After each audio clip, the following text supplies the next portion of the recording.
Welcome everybody to the podcast Film I. In today's episode, I am again interviewing my friend Kade Roundy. We talked before in episode 10 on socialism, libertarianism, crony capitalism, and authoritarianism and the like. Today we catch up a little bit by following up on those topics, but the context will be slightly different. Today we want to discuss the many ways how we are being deceived through media and other sources of information, and how this shapes our perception of the world and our personal reality. And then we go through various examples from history and our personal experience, and mention how we have transcended certain lies and still can't be certain about other things that we hear and are exposed to, but we just exchange our views on various topics that seem quite important to ourselves and to the world at large. Please join us in our discussion by leaving comments on our social media. We're on Facebook and on Twitter, and you can find the links on our homepage at the bottom right. Enjoy. Even though it's been 9 months or so since our last talk, we are able to just pick off where we left off, and I love that. I remember you were trying to make some points in favor of libertarianism back then, and I was not yet as familiar with that philosophy. I was kind of defending socialism at the time, but I've been educating myself and seeing the strengths that come from libertarianism. Now, what the word means is not always so clear. Like, I don't think of it as a party. I don't know if I like everything about it. For example, I don't think capitalism has to be necessarily a part of it, but like I'm trying to see what aspects do I like about libertarian thought and socialist thought. What do I like about individualism and collectivism, stuff like that. And I like more and more the anarchy part, because my faith in the state and the government that we have in our countries is waning more and more. I'm losing interest in voting, for example. I put some faith in Bernie Sanders back in 2016. I even donated, even though you should be an American citizen to do so. But I've seen several times now in my lifetime how honest people get cheated and don't really stand a chance of improving our community in the established ways. So now more and more I'm interested in learning from people who just get up and build their own system. Just find some land, live independently, live from the land, start their own trade system. And I think that is inspiring and hopeful. I think we need to think things over. Like globalism doesn't seem to deliver on some of the amazing things that we had hoped from it. It tends to destroy economies more than unite them, or it doesn't lift up the lower end countries. It kind of brings down the upper end countries to the lower standards in terms of wages and human rights and societal values. Is there anything you want to comment on that before we get to our actual topic of truth and deception? Sure. I think, I think that you're right. I think that your instincts are right. I'm not a political science expert at all. And I think that libertarianism, to me, it's more of an idea, and it's more of a philosophy rather than a governing mechanism per se, right? I'm not sure that libertarianism makes for great management. I don't know. Having said that, though, I agree with you. I think that while there is always a tension between the communal responsibilities, you know, if you're going to be a part of society, you know, I do believe that we have to agree on some mores and norms, you know, so that we can coexist well and peacefully. And I think, you know, I mean, not to get too reductive, but I think at the end of the day, you know, do unto others as you'd have done unto you. And beyond that, you know, leave me alone. But I don't know. Right. No, those sayings make more and more sense to me these days. I just sometimes wonder, like, can you just distance yourself from someone if you don't agree with them on how to live in a space? The world population is growing. Yes, in the countries we live in, we don't live like India or Japan, for example. I mean, Germans live, I don't know, 10 or 20 times more densely than Americans, but still there's plenty of space, not just geographically, but also like for individual values, for different religions, for things that differentiate us, so that we can live in peace and don't encroach on each other's freedoms. I mean, there's no way of ever living totally independent, like you would never know that this person even exists, or you could never know, I guess. I don't know if I'm getting too abstract here, but yes, there is a need to get along. I love that. Well, and I think that this is... No, go on. There's a delay. Oh, I was going to say, I think this is part of your valid criticism of American polity, right? Like, we have a two-system or a two-party political system, basically. Yeah. And I feel like at some point, you know, it's not governed. You know, they play these, well, I feel like the political parties, you know, play these games with each other, you know, and the average American doesn't care about little gaps here or there, or they don't understand the nuance of politics. And I feel like that they, you know, that sometimes it's just a game. Governance is a game, and it's about winning more than it is about, you know, serving your country. I don't know, that's a jaded view, but I think that, you know, if I looked at the German political system, one thing that I've always liked is that with the plurality of parties, you know, you do have to really come together and make coalitions, you know, and it seems like there's not, I mean, as an outsider looking in, it doesn't seem like there's as much of a domination politic, you know, because you have to compromise if you want to lead. Is that correct? Or yeah, no? Yeah, I see that way as well. I see a slight advantage in some differences there, like we have a proportional representation in Parliament. We don't have first past the post. Yeah, coalition building leads to compromising. Some think of that as a disadvantage, because when your party has the majority, you don't want it to have to compromise. But I don't feel so represented by any party anymore these days. And so I often think of America as just being ahead of Western Europe in things like that, where we're going down the same path. Power is being consolidated more and more. Maybe not in the exact same way, like with the American duopoly, but with the European Union, for example. I'm starting to sympathize more and more with the Brexiteers, as they're sometimes called, that they don't want to be ruled by Brussels, they say, for example.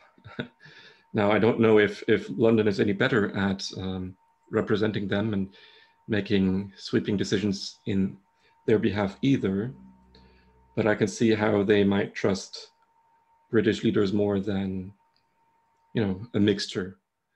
And we aren't so much the United States of Europe here. I mean, we're kind of going in that direction, but the diversity of culture and language still sets the European countries apart a lot. I love that I used to be able to travel very freely among the countries, and I'm sure it does a lot for business, not having to pay at the border for importing and exporting. All that is coming back with the new borders with Britain, and we yet have to see the ramifications of all the new laws with Brexit. Yeah, it's fascinating to watch. I don't understand. Like I said, I don't understand the politics as much, as a European would. From the outside, it does look like the European Union has been a little bit punitive, or tried to be punitive with England. And I guess I understand that, you have to make it hard for people to leave. Otherwise, what holds the union together, I suppose. But it'll be interesting to see. I don't know what the future holds. Yeah. Let's switch over to the topic of truth and deception. And this is easily connected with our talk so far, because the media gives us a lot of the perception that we have of politics, of current events.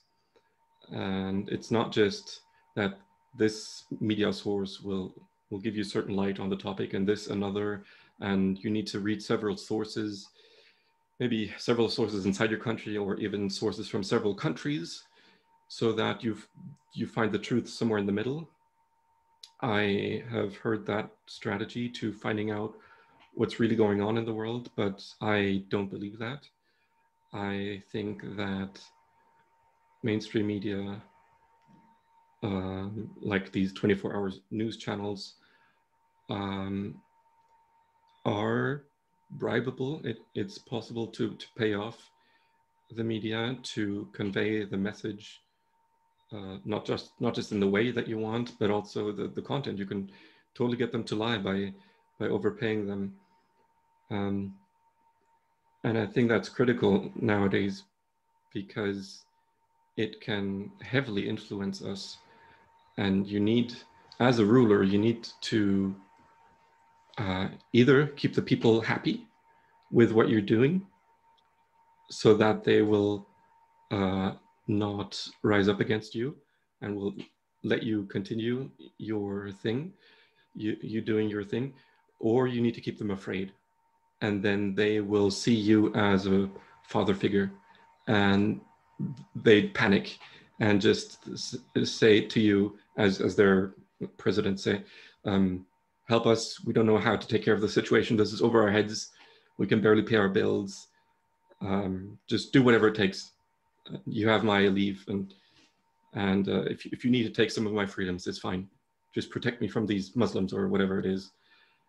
And the latter is a very efficient way to lead a country, and I mean, in your own interest, not in theirs, obviously, but it will keep them obedient. Is this something that you've seen? Is this a realistic view of what's going on in the world?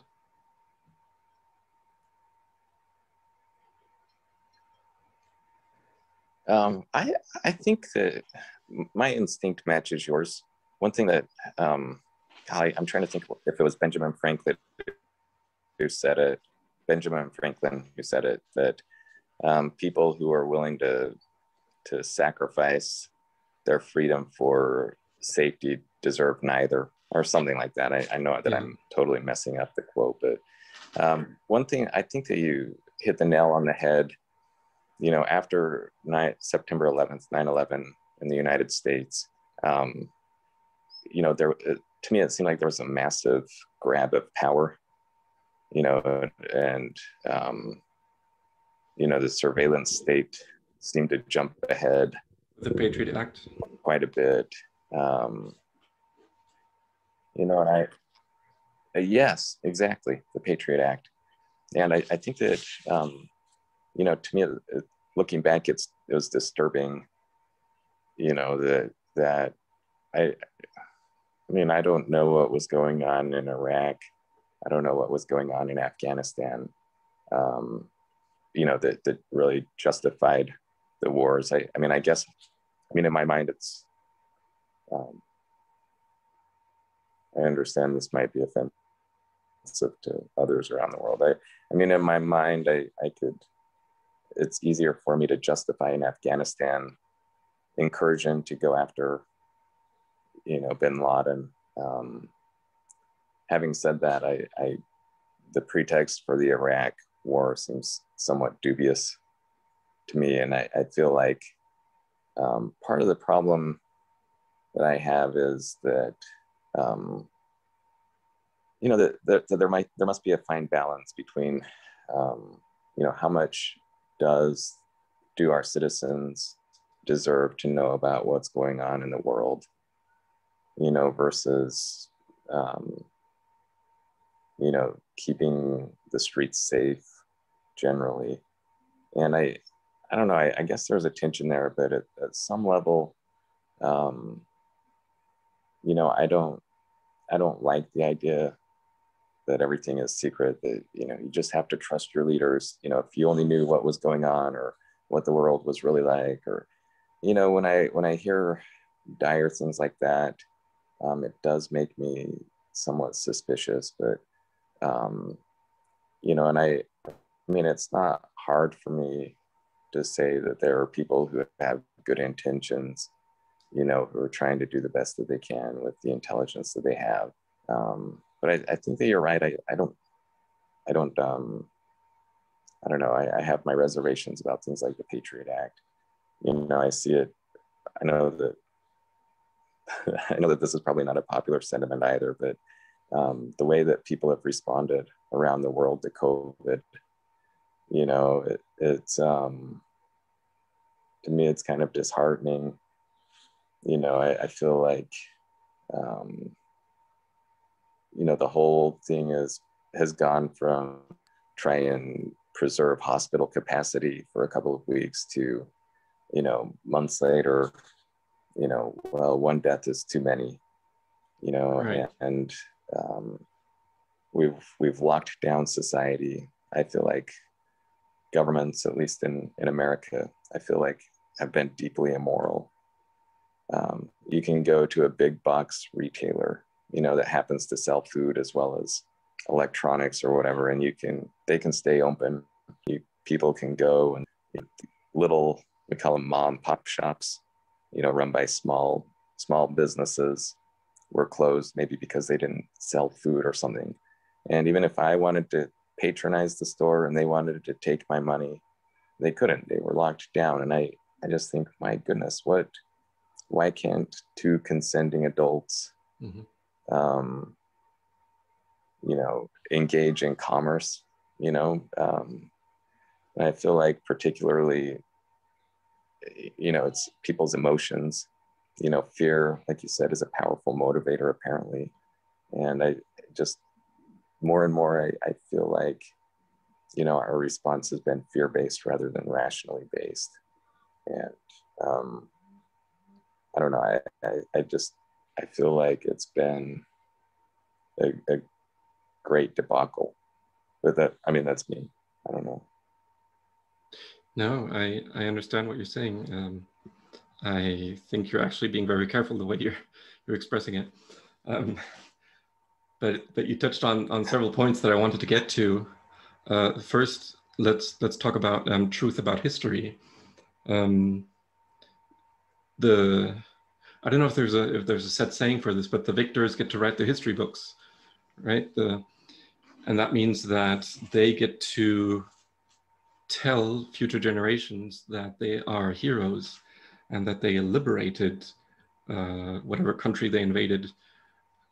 But the more I learn history, and I've only taken an interest in history, I don't know, several years ago. I never enjoyed it in school. But I've learned that Osama bin Laden was funded and trained and helped by America. Was that when he was fighting the Russians? Was he already around back then? I think that you're right. When they were fighting when the Russians were occupying Afghanistan, I believe that's when he was being funded and trained by CIA. Yeah. And just today, for the first time, I heard that Saddam Hussein was also put in place by the CIA in the 70s in order to privatize the oil fields, the oil extraction again, and make it possible for international companies to take over control of the manufacturing there. And then he wanted more of the cuts. He didn't want to play by Bush Senior's rules anymore, and Gaddafi wanted to institute a new currency, a golden African currency, to make the oil industry independent of the dollar. And I don't think that he was an American puppet, but I just remembered him as well. He had some good plans as well. And then the media makes us believe that these people are the worst there are, and that we need to help the citizens of those countries by killing them. Even though governments or intelligence agencies in the West actually cause the entire problem. I definitely want to read Confessions of an Economic Hitman one day, because that author, I forget his name, really explains well how America mainly goes into other countries to take control over them.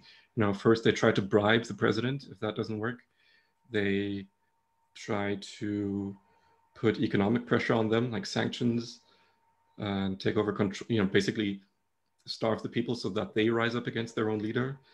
And if that doesn't work, then bring the military in and take control that way. And it's really sad to see that this empire, this American empire, is being built without anyone really noticing it being an empire.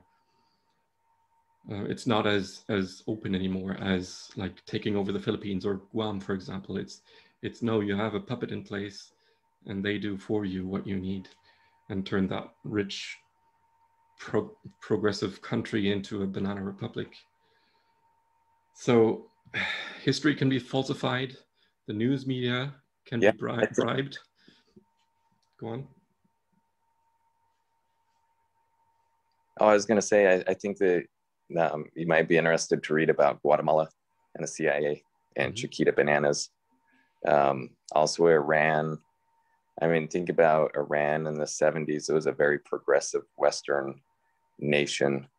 And it's hard to believe that the US didn't aid in overthrowing a democratically elected leader in favor of the Shah.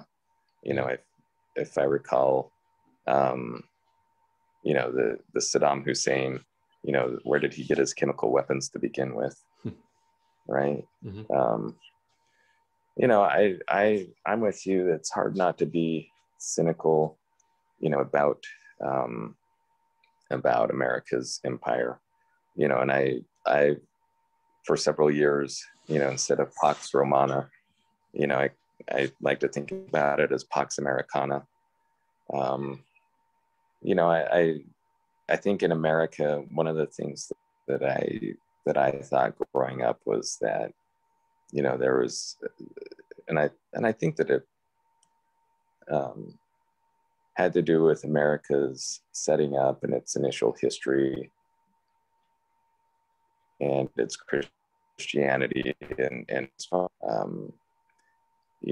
God is on our side type of a mentality. And, it's hard not to see, for America or for popular media to try and spin everything and propagandize it. Like you were saying, right? Like, it is interesting. I think that while Donald Trump was probably not a savory individual, his character was probably not as savory. One of the things that struck me was that, we had a doctrine with North Korea for, I don't know, 20 whatever years, leading up to President Trump. And, they were still launching missiles over Japan, and it was a matter of sanctions, and it was a matter of, threats and saber rattling. And, I don't know what happened, what process took place, but all of a sudden, when President Trump met with, Kim Jong-un, the missiles stopped and we didn't go to war, and I don't know if early on in his presidency, President Trump dropped a bomb. They call it a MOAB, the mother of all bombs, and it's a busting bomb, and he dropped it in Afghanistan. Yeah. And what I never know is whether that was just a projection of power, telling, sending a proxy message to North Korea saying, hey, your bunkers aren't going to protect you, or whether it was, maybe just a show of force at the beginning. But a lot of people do actually believe that there is only peace if you force it, but that is, the method does not sanction. No, what is it? The ends do not. Oh yeah. That the ends justify the means. Yeah. Like a consequential or utilitarian ethic, right? That right. Whatever the long run, whatever is best in the long run will justify our short-term actions, as opposed to deontology, right? Deontology would be, you need to do whatever is right and dictated in this situation immediately. But okay, I wasn't familiar with that last term, but yeah, what you need, like, it's good to save lives, but not at the cost of others. You need to do the right thing in every moment, basically. And yes, there are tensions, but what you need to do needs to rely on some philosophy that applies to every moment, not just one outcome. Another thing I wanted to get to is where do people get their values from? I met one man once who said that Christianity, or no, I think he actually said religion, is the only valid source of values for people to live by. And he wasn't even that religious himself. I think he was just commenting on how values for people come less and less from religion over time. Like the children see their parents teaching one thing and then not living it fully. And so they might need to learn that the message is pure, but not the messenger. And it's still worth living the rules that you get taught, even though the people who gave them to you, who passed them on to you, are hypocrites in a sense. And so one major trend, for example, has been to not get married anymore, but just live together. Where did that come from? Is that because children see their parents separating all the time? Or is it because the state has co-opted marriage and taken all the religion from it? This is just one of many examples where I think religion is leaving culture. And then there are plenty of people who say that, oh, I can be an ethical person and I can have values to live by for myself and a whole society, and I don't need religion to do it. And I want to believe that's true, but I'm not sure anymore. There are great philosophies, and I do want to look into them more and more, for example, Taoism. But what do you think? Where do values come from, and how can we retain them over generations of time? That's a great question. I don't know the answer. I do have a couple of reactions, though. As far as Christianity, it's hard. We talked about Pax Romana, Pax Americana, and the thing that I love about Christianity was how disruptive it was, right? So when I think about at least the Lucan, or the Gospel of Luke, Luke's early Christian community, how subversive it was, right? So if we think about power systems that were in place, the Roman, it was peace through strength or peace through violence or whatever it ended up being, but it was, there are political systems that have power, monetary power, influential power, military power, right? I mean, Rome flexed, and it was based in the Roman imperial cult, right? Caesar is Lord, Caesar is bringer of peace, Caesar is God, the God, right? And so all of a sudden we have this carpenter, or a carpenter, this construction worker is, I think that was the word. I don't know.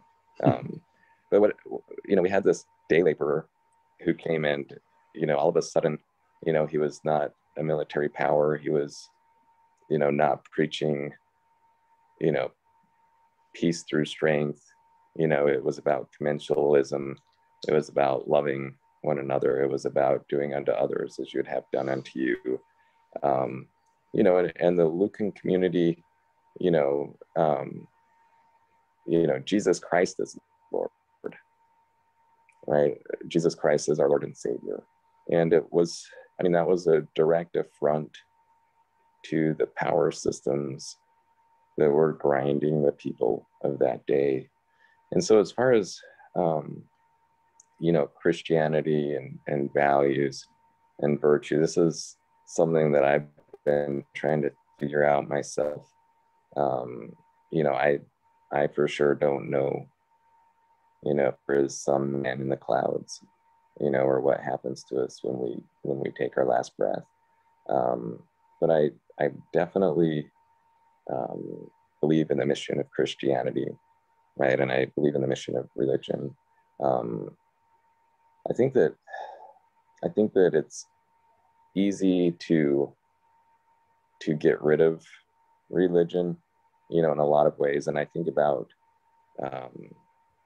like the Old Testament, these were, like the Ten Commandments and, a lot of the laws that Moses had received, these were, I think these had precedent in, I think they're Hittite, suzerain, vassal treaties, how vassal states lived under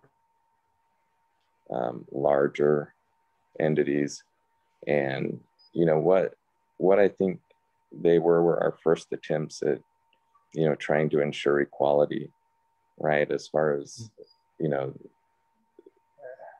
making sure that inheritance is passed, from father to son, and that, violence, eye for an eye, tooth for a tooth wasn't, or that people would be just, that there would be downside for violating social norms.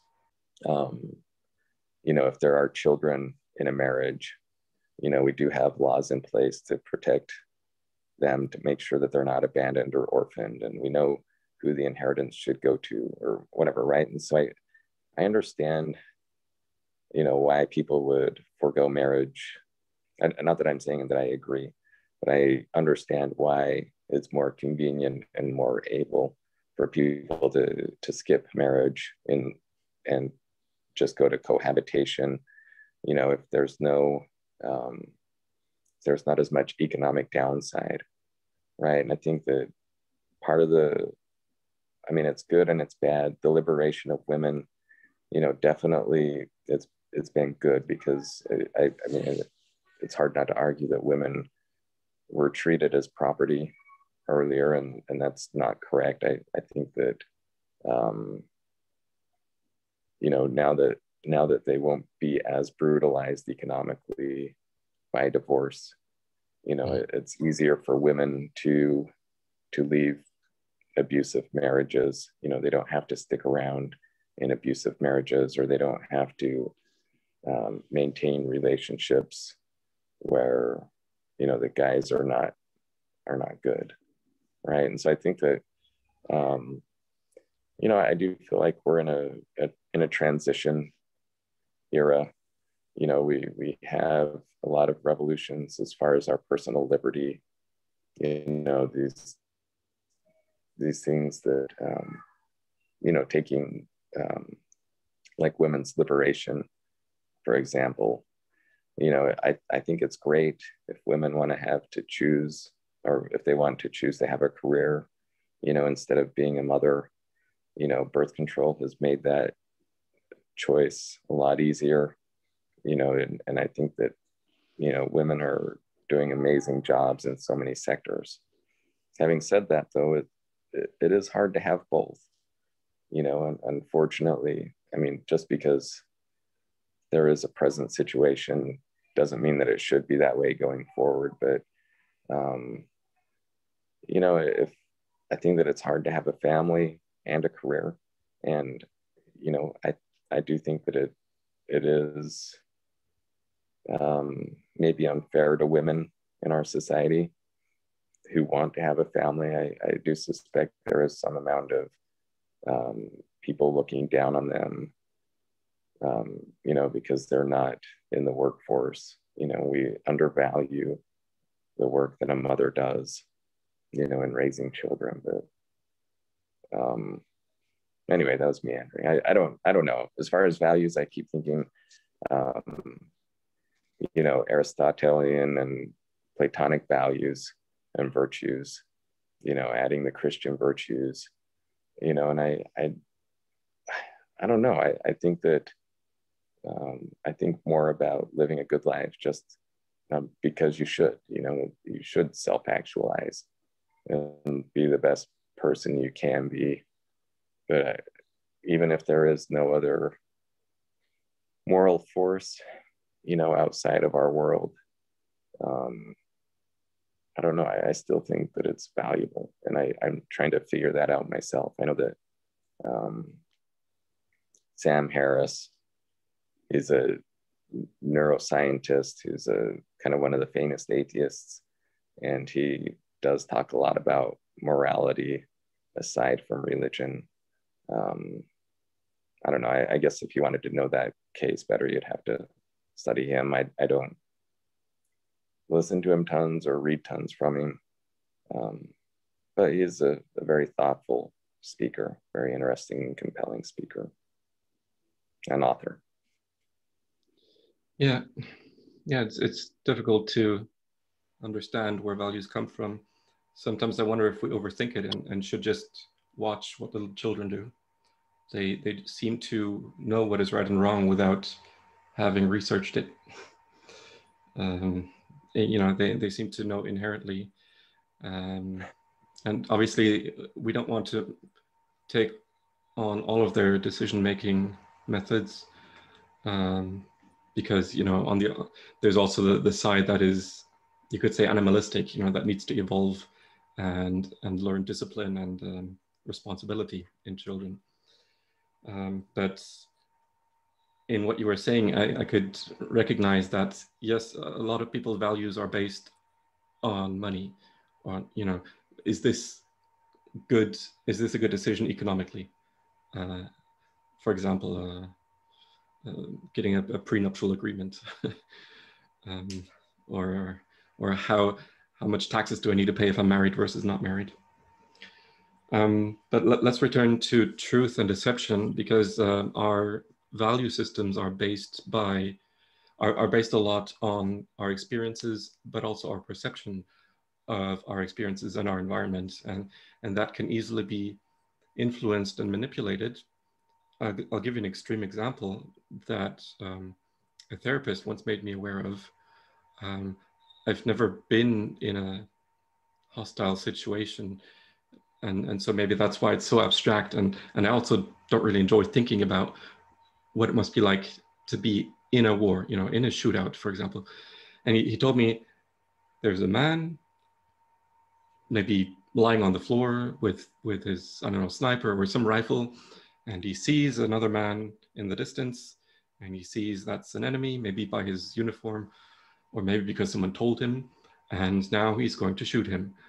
How is that possible? Because if you saw a man stealing your newspaper from your lawn, you wouldn't shoot him for that, right? But because you have certain values. But what kind of story have you been told to believe that it is good for you to kill this person? And that really put it into terms that showed me how extreme, how radical the situation in war actually is. And we prefer it when wars are somewhere far away, and all we need to decide about is how much money should we pay to fund them. But the truth that we don't confront is that you know, everyone loses in a war, except maybe for the few who put up the money for it and who make all the money. You know, war's a racket, as that one officer said. I can't think of his name now. I'll link to it in the notes afterwards. Oh, Smedley Butler. Have you heard of that little story? No, no. He explains all the, and this is back in, I don't know, 100 years ago or so. War's a Racket explains how all the people in the right positions, in the right industries, have huge gains to make from war. You know, not just the weapon manufacturers, but also uniform making and, I don't know, all the industries that you take over after you have beaten someone into submission. It's just interesting to see all the realities of war rather than just what the news presents to you, because that's just a tiny fragment. Or when we watch a movie about war, we have to compartmentalize and say, oh, this is just an entertainment. This is just a story. Some people are sensitive enough to say that, to feel like they can't watch this movie. And for me, it goes back and forth. Or I've noticed that in TV series, there is more and more torture. Well, at least it feels like it's becoming more to me. And I wonder if I'm getting desensitized, and whether I am, you know, just distancing myself from what is real in order to cope with it better. Do you see some you know, worrying trends there with how we're losing values when it comes to, I don't know, violence or the worth of the human, or just what we allow ourselves to think about and what we allow ourselves to feel?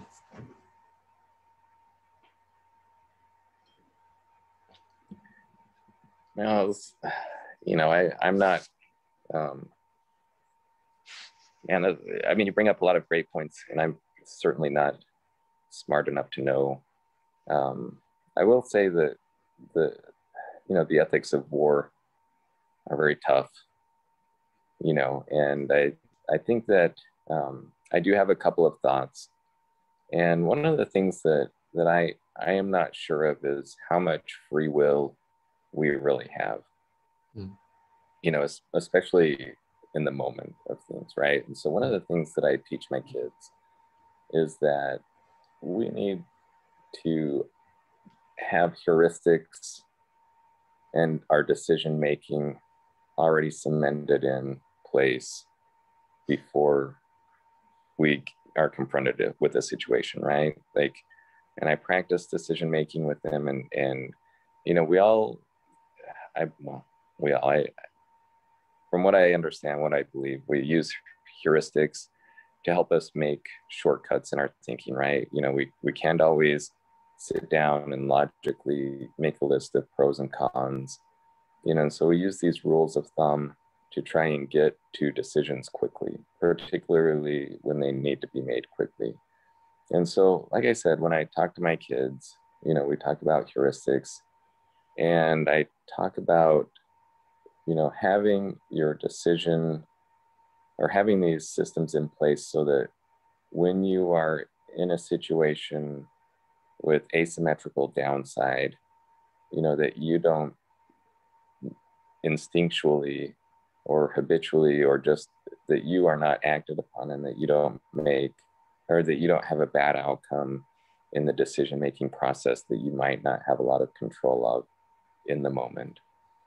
And so, you know, when I think about in the military, you know, what I can tell you is that even though I was a dentist in the Army, there is still a sense of brotherhood that is, or I mean, yes, there are women too. I don't know what the right word is. There's a sense of fraternity and brotherhood or companionship or camaraderie. Yeah, whatever the word is, camaraderie, that is intensely close and unifying. And I can tell you that instinctually you will do whatever you can, you know, to protect your brothers and bonds, right? And you know, and if that means shooting the person in the different uniform than yours, like I said, I think that is a decision that was made well before you ever got to that point. And I think that is part of the training and part of the mind shaping that takes place in your basic training and introduction into the military. I mean, it is definitely tough. There is definitely a line that is crossed. And I mean, I can't help but think about Nuremberg, right? I mean, so many times people want to outsource their morality and say that they were just following orders, or, you know, say that they were acting under whatever pretense, right, that might absolve themselves of the decision-making process in the heat of the moment. And I think that, you know, not only if we can acknowledge that our human laws were just, you know, and particularly at Nuremberg, you know, if we can acknowledge, maybe people don't agree, I don't know, but if we can acknowledge that justice was carried out and that there was not an excuse for acting against humanity or acting against the conscience, I can only imagine that we must say that God also demands our own morality, right? And I think that we are always under an obligation to act for the benefit of others, regardless of whatever circumstance we're in. I don't think that it means that we have to lose our life.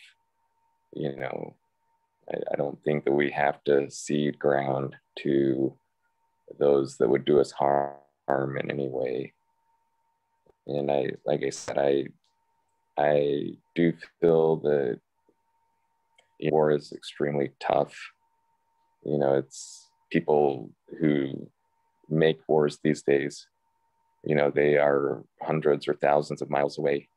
You know, they can declare, or at least in the United States, you know, we can have politicians who can declare war or even act unilaterally, and they don't have any skin in the game, right? Rather than, you know, Alexander the Great, you know, or whoever who was at the head of his armies and leading them into battle, you know, for sure President whoever was not in Vietnam doing night patrols in the jungle, or, you know, President Bush wasn't in a tank going up in Iraq.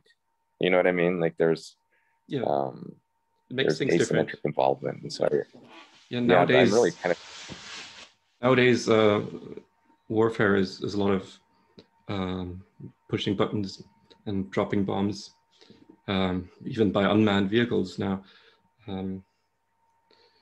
But I think if I had to, like more and more, I think I'm ready to go to prison if I were to be drafted into a real war.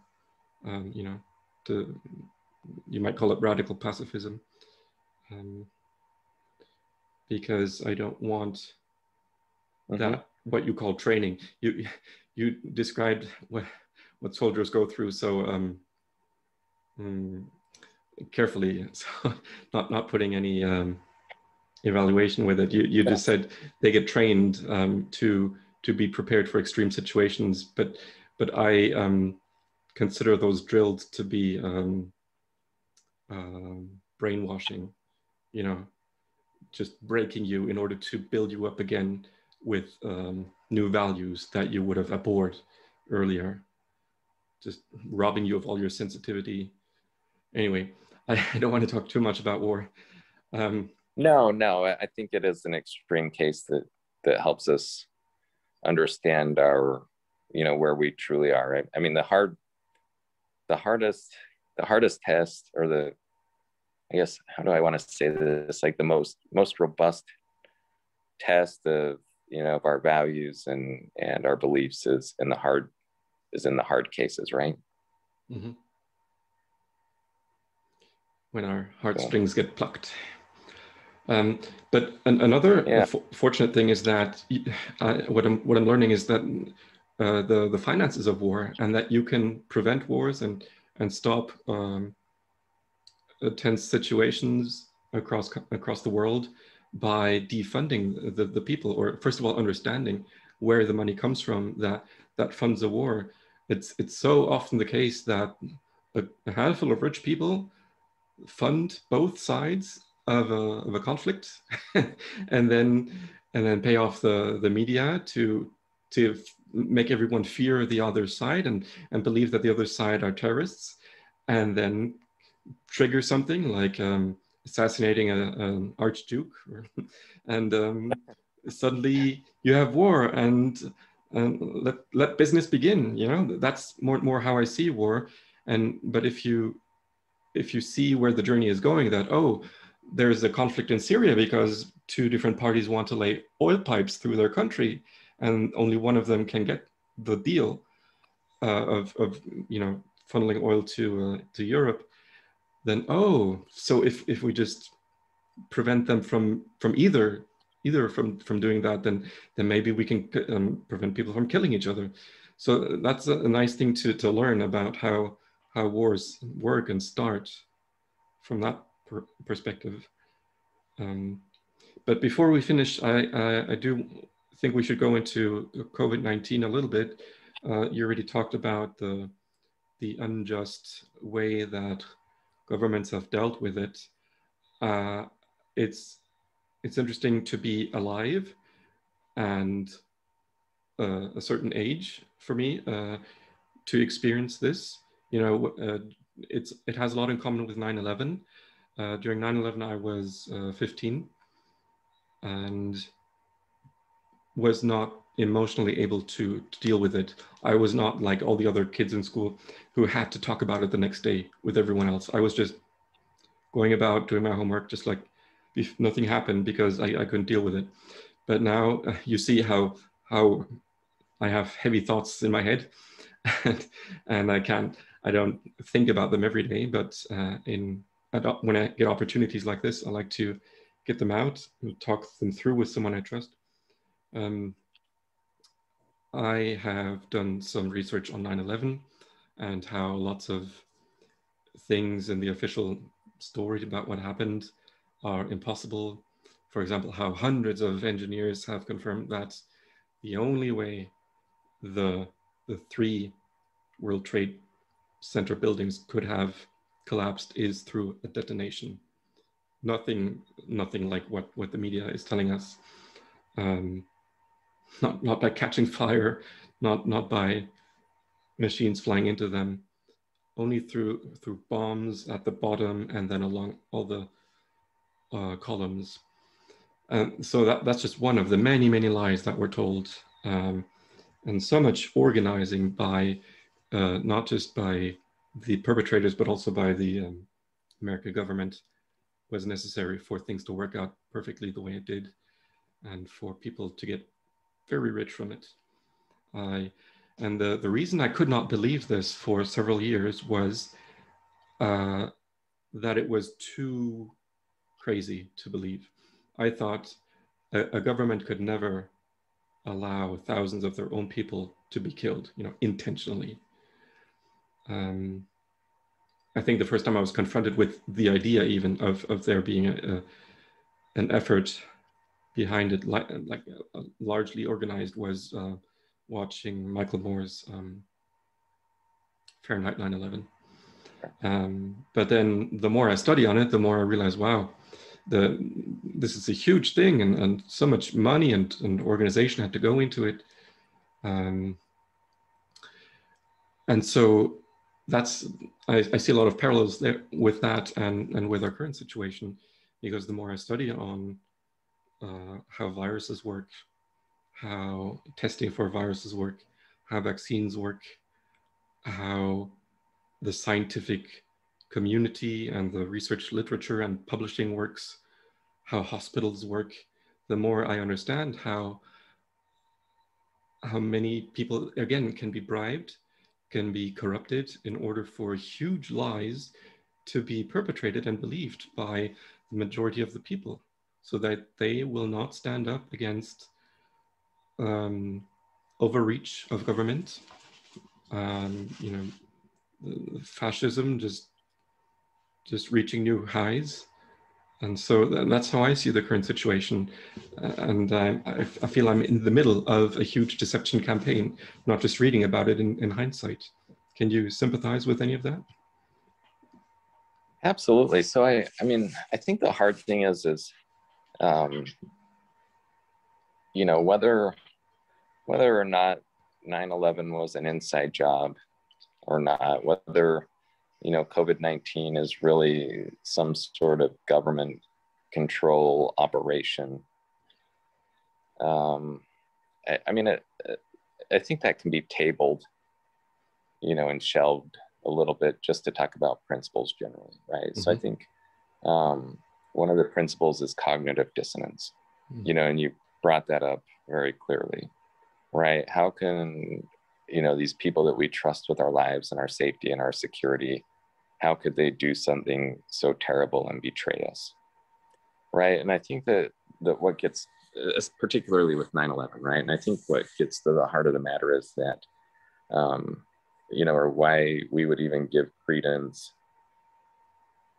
to 9/11 being an inside job is because our governments haven't shown us a lot of reason to trust and believe them generally when it counts, right? Like as far as, you know, what gets propagandized or what we see on the news, or, you know, how,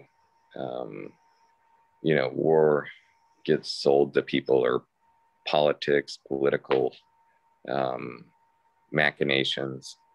You know, I don't think that I think that whatever Joseph Goebbels or Edward Bernays or George Orwell wrote about, you know, generate however many generations ago, 50, 60, 70, 80, 90, 90, 100 years ago, however long it's been, you know, I think that the principles are still the same, you know, and I think that, you know, humans are still very capable of manipulation and disinformation. And I think that, you know, whether, like I said, whether it was inside job or not, you know, we have plenty of reason to distrust people or our government, and there's cognitive dissonance for sure. I think the second idea that kind of might shape my thinking is that life is still very uncertain, right? Life, safety, security, not that we could get hit by an asteroid and have our world ended tomorrow. I mean, who knows, right? I'm sure astronomers would see it, but I'm talking extremely, right? Like, we don't know what, you know, will happen immediately, right? And I think that one of the things that I feel like I need to see if there's literature, probably. I feel like, you know, human beings just want to have control. We need to feel like we're in control of our lives, and that we do have some sort of determinism. And yet, you know, the environment that we live in is complex, right? And it is chaotic. And, justice or randomness seems to be the only form of true blind justice there is, as far as whose life gets taken and whose doesn't by just naturally, right? And or poor timing or victimization. I think that's really hard for people, and I think that we want to put a face to it, whether it's people who are, I'll say the average Christian, at least the average American Christian wants to ascribe everything to God, right? Everything is God's will, and God has a plan. And, somebody could, I recall once having a friend who, he was a college professor, a religion college professor, and one of his friends was murdered in Las Vegas, and so many people were trying to be comforting to him, just saying, well, I'm sure that it was part of God's plan, and In the massacre? It's like, really, God's plan was having, no, not in a massacre. This was 20 years ago, before the Las Vegas.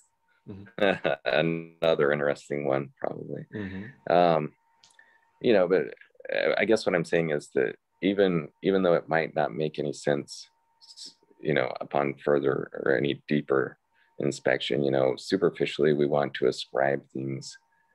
I feel like we want to be able to feel that our lives are not random, and that they're not chaotic, and that we do have some control, right? And so I think that,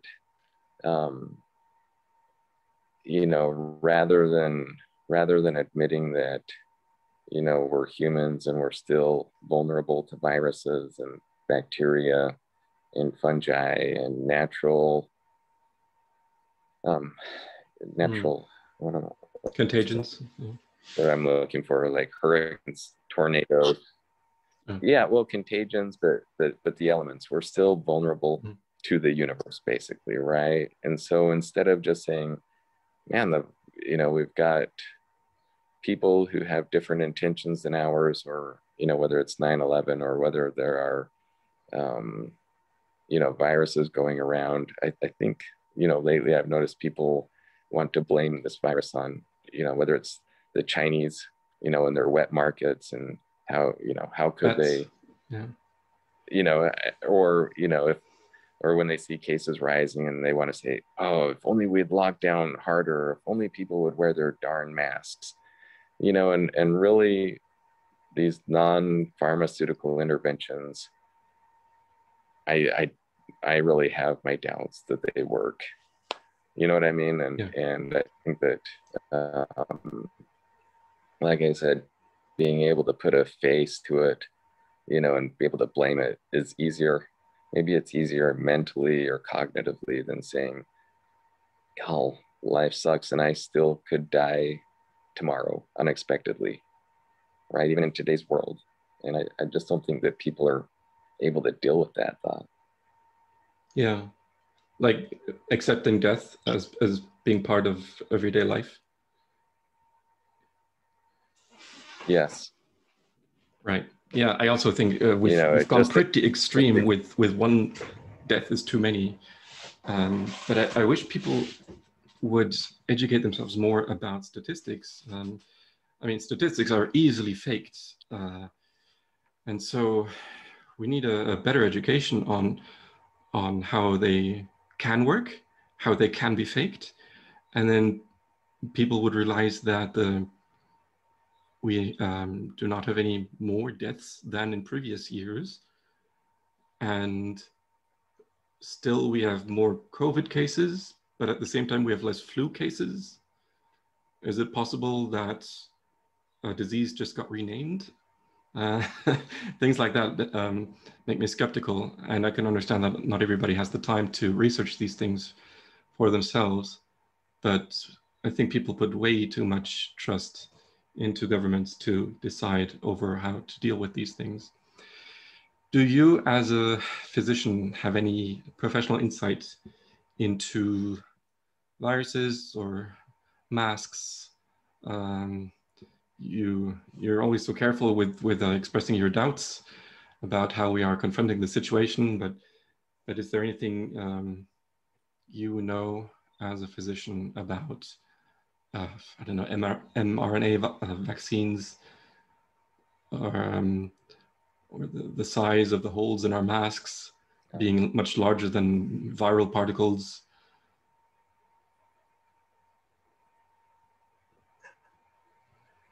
So I'm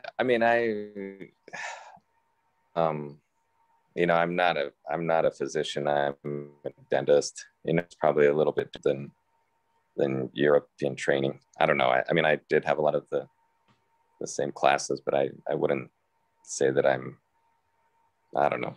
I wouldn't credential myself that way. But, I agree. I think that the hard thing is that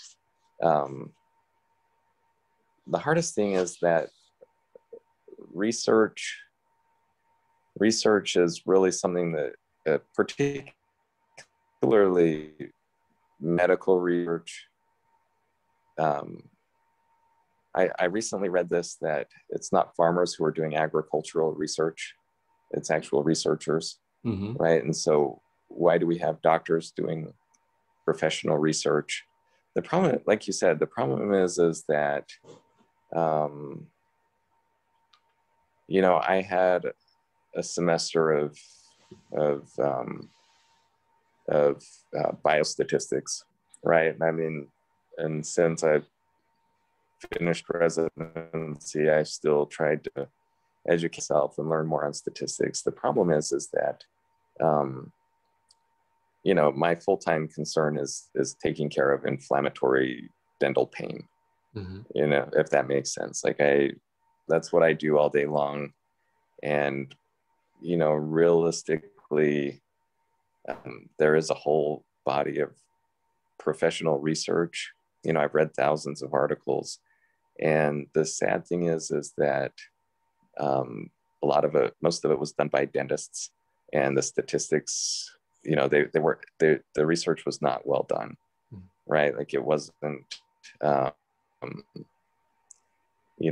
powering probably wasn't even considered before it was done, right? What kind of a sample size you need, probably 80%, what I've read of medical research is underpowered, and so one of the ways that I upset people is I say, no, you don't know that, right? Well, we know a lot. You don't, if it's underpowered, you might know, you might have a data point, but it's, you don't know about the directionality of the signal, right? And you don't know the size of the effect. And you think that because P is less than 0.05, that something, and when in reality, if I said, what does that even mean? This P value of less than 0.05, I think most physicians, I don't know if you've heard of Gerd Gigerenzer, a German psychologist, is an amazing, very, very well written, extremely well published guy. And I think that his work has shown pretty sadly that physicians don't even understand statistics, or even probably know how to read the literature that they consume. And I think that, when it comes to things like masks, that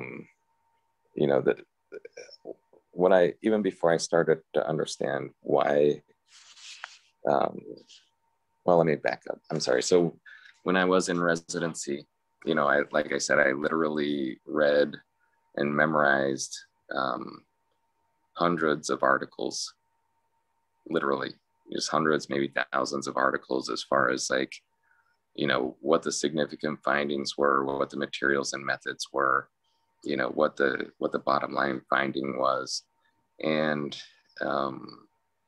we got very good at picking apart research, saying, well, yeah, but, this situation was probably not ideal, or this situation was probably not ideal. And it was probably, something that was a qualitative effort. And I've since learned that, that these studies are quantitatively flawed, you know, and that I didn't even know why they were quantitatively problematic. And, you know, it kind of gets to the heart of deduction versus induction. And, you know, now I look for numerical explanations before I look for qualitative explanations, if that makes sense. And I think that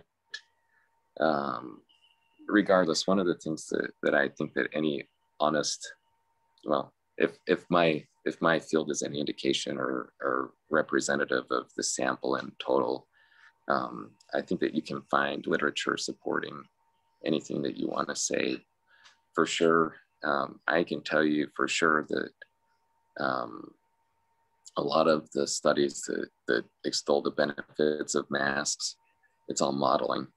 It's not actual, like, you know, hey, let's have, you know, let's, like in Vietnam, you know, there was this study where it was done in a hospital, you know, where it was during flu season, where they had doctors wearing masks and some doctors not wearing masks.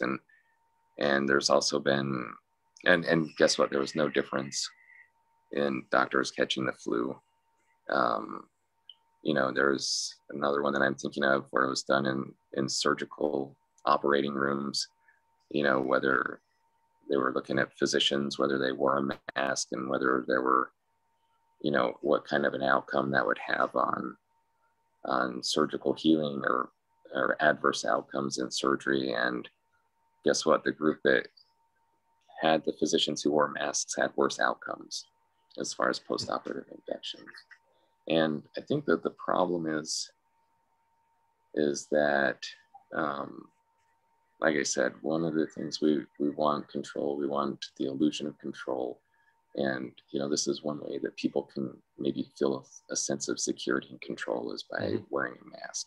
Even if we are talking about particle size, and if you put on your mask, I tell people, if you put on your mask and you can smell somebody smoking from 50 feet away, yeah. Your mask is not protecting you against COVID. Right. I don't think that, I mean, that's my opinion, but I don't. No, that's a good test that anyone can understand. It reminds me of a video that I saw when someone outside in the cold was testing different masks, and you could see the steam coming out from the sides when he was exhaling. Yeah, and I see a lot of, you know, people posting pictures, you know, it involves urination, right? If I'm not, you know, if I'm wearing pants, then you don't get peed all over, you know, and see how barriers work. And I'm like, well, no, you need to think about it as if you were in a swimming pool. You know what I mean? Yeah. You know, is your swimming suit or pants really stopping, you know, the urine from getting everywhere inside the swimming pool? You know what I mean? And I just, so much of what we've relied on has been modeling rather than direct observation, it seems like to me. But I'll only say this because of your Irish roots. There's a YouTuber, his name is Ivor Cummings. You might find him interesting. He's an engineer, but he's gone into a lot of the data, and to me, it's pretty fascinating. Okay, I can link to him below as well. Yeah, the Fat Emperor, I think, is his handle, but his name is Ivor Cummings. But I think that, yeah, I think that I'll say this, you know, when we're talking about truth and deception, I remember, you know, I was in a forum with a young man, and I think that a lot of us in this forum feel like that the way that we've approached the data and collected the data and thought about the data has been problematic. And this young man came on and was kind of a newbie to the group, and he said, yeah, you know, you're all anti-science. This is, you know, you're all up in the night. And I think that, you know, a lot of us would argue that the Diamond Princess cruise ships or any of the naval vessels that were coming back were probably representative samples, and that they probably were representative of objective reality, right? And that we should have been able to draw conclusions from these cruise ships that COVID was not going to be the zombie apocalypse that was going to destroy humanity. So when I think about, since we do talk a lot about religion, I did think about Paul saying, hey, right now we see through a glass darkly, and we see in part and we know in part, but someday we're going to unfold in full. And I think that really is, kind of gets to the heart of the matter, is how do we take, these little slices of our observations and try to figure out whether that is an accurate representative of objective reality. And I think that, once I start thinking about it like that, I get a lot more sympathetic, to people's viewpoints that disagree with mine. And I start thinking more and more like, okay, how do I not only figure out what I do know or don't know, but then how do I make policy from what I know, right? What I think represents objective reality. And I don't know. I don't know enough to know the answer, but I think that this gets to the heart of that a lot of things that we've been talking about, right? Like, because as humans, we exist in complex adaptive systems, we have to assume nonlinearity. We have to assume asymmetry, right? We have to assume chaos. And so I think that part of the problem with our political class and our medical establishment, at least in Western medicine, is that we believe that we have control to some extent, right? I mean, yes, we can affect outcomes, but we don't really consider the externalities of our decisions and our interventions always, right? We think that we can do good things, and I always tell people, like, imagine that you have a system of pulleys. Do you know what pulleys are?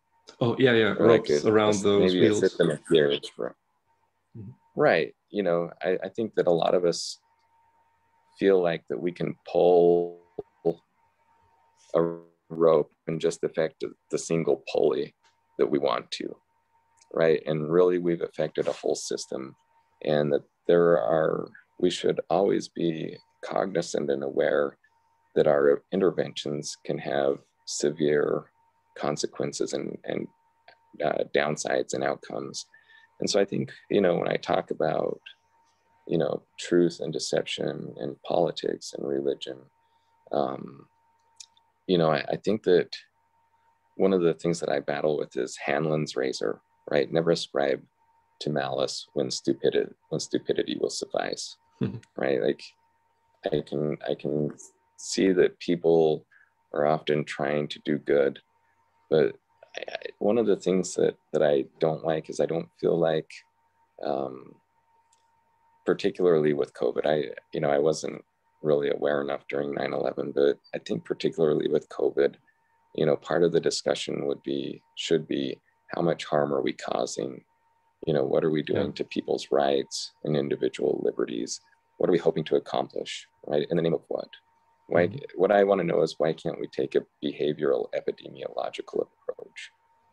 Let people decide, and if they see that their friends are dying or getting sick, guess what? They'll self-isolate, right? People will act in their own best interest, I'm sure. And I don't think that we need to be heavy-handed. But anyway, that was kind of a long-ranging. Sure. Everything we say opens further questions, but it's been a lot of fun, and I think you ended with some encouraging words there about the understanding decisions and fears of other people, because of their psychology and their emotional state, and the need for the illusion of security. I like those thoughts. I think they'll help me as well be more sympathetic to people around me when they make decisions out of fear that cause me more limitation. So thank you for that. No, thank you. I guess one thing I would say, sorry, one more term, therapeutic illusion, right? We all want to believe that our interventions are what is causing, any benefit, right? When really it could be mean reversion.